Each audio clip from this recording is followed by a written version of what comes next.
Welcome to the stateless standard, where we torch the illusions peddled by the powerful to keep the rest of us chained. Today, we're dissecting the myth of so-called self-improvement, that endless grind sold as empowerment, but really just another way the system convinces you your problems are all your fault, not the rigged game around you.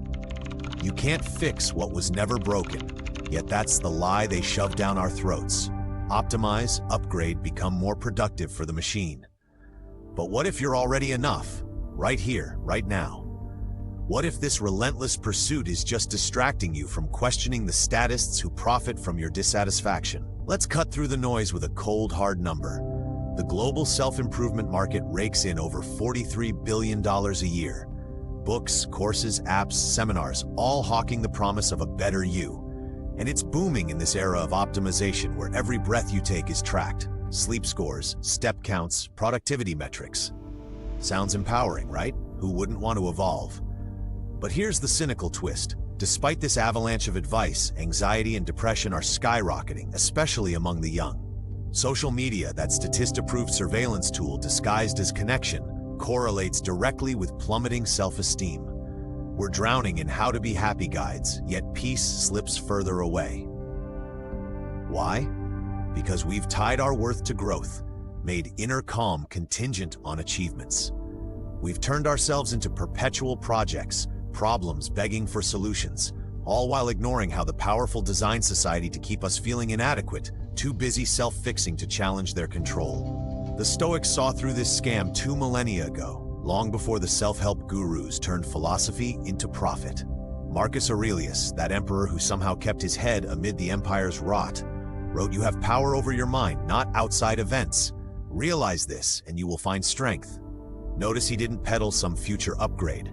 No, the power's already yours. You don't need to grind harder, you just need to wake up to it. Epictetus, rising from slavery to wisdom, nailed it. Suffering stems from our judgments, not the world itself. It's not what happens to you, but how you react to it that matters. And Seneca? We suffer more in imagination than in reality. How much of this self-improvement obsession is just imagined inadequacy, a mental prison keeping you from seeing the real chains, the state's regulations, taxes, and controls that stifle true freedom? Shifting east, Buddhism exposes the attachment trap, including to this mythical better self. Dukkha, that nagging dissatisfaction, is the fuel for the industry. They sell you the dream, buy this, follow that, and completeness awaits. But the Buddha's insight under the Bodhi tree? The issue isn't your flaws, it's believing you must change to be worthy. Lao Tzu echoed it, "When I let go of what I am, I become what I might be." Real transformation blooms from acceptance, not rejection. Stop fighting yourself, and growth happens naturally, not because the system demands productivity, but because you're free to explore as a sovereign individual. How did we fall into this?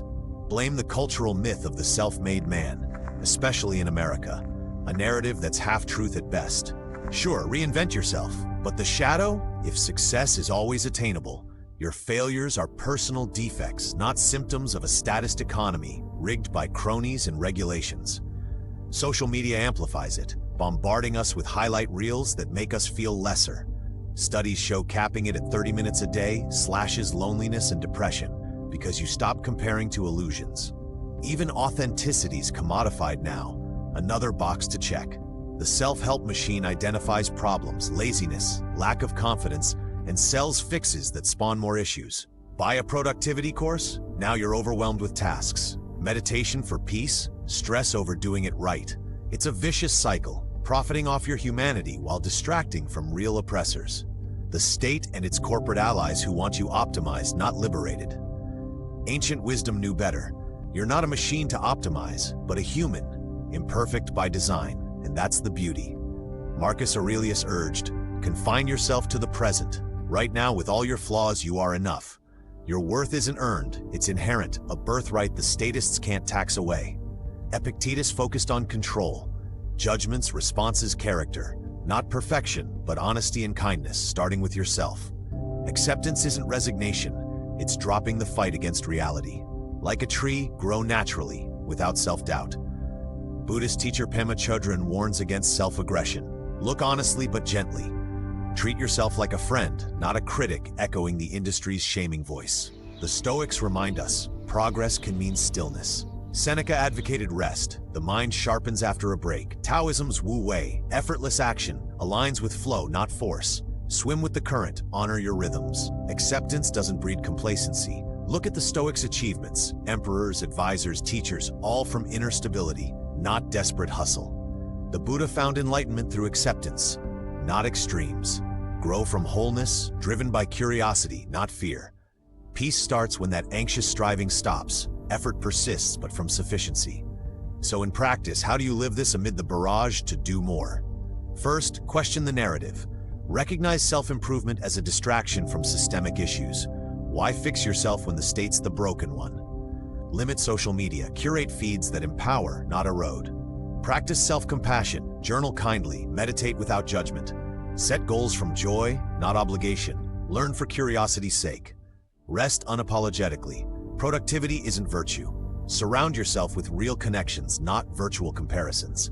And remember, in this stateless vision, your sovereignty starts within.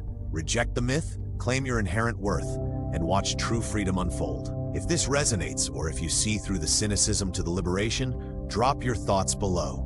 Does accepting yourself feel like freedom or surrender? Your voice matters in building a stateless standard. Hit subscribe, light that notification bell, and join us next time as we burn down more illusions. Until then, remember, you're already enough. Stay sovereign and free.